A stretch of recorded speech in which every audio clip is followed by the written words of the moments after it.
Assalomu alaykum ijtimoiy tarmoq kuzatuvchilari, hurmatli obunachilar. Kuni kecha taqdirlar ko'rsatuvida televizorda bitta voqeani ko'rib qolyapman. Shu ham hayotiy voqea. Bir yigit nimagadir adini ekspertgami qandaydir qimor o'yiniga kiryapti-da, $40,000 pul yutqazyapti.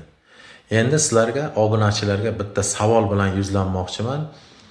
Ish deganda nimani tushunasizlar-da, o'yin deganda nimani tushunasizlar? Fikrlaringni kommentariyada yozib qoldirishlaringizni iltimos qilib so'rayman.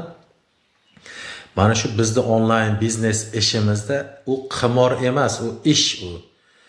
Ish bilan o'yinda qanday tushuntirishga men hayron bo'lyapman. Hurmatli obunachilar, bir marta pul tikib kirib 30-40 yil daromad olasiz. Masalan, ko'p vatandoshlarimiz ham kreditga berilib qolyapti. 20 million, 30 million kredit olyapti. Uni oyma-oy to'lash kerak. 1 million 700 ming, 2 million, 2,5 million. Lekin bizda ikkinchi odamdan siz birinchi daromadni olib boshlaysiz. Siz davlatga pul to'lamaysiz. Mana shu onlayn bifri kompaniyamiz sizga pul to'lashni boshlaydi. Kimga qiziq bo'lsa, bemalol aloqaga chiqingizlar. Telefon raqamini aytib o'taman. +99 8 99 775 11 81 telefon raqamlariga bemalol aloqaga chiqishlaringiz mumkin.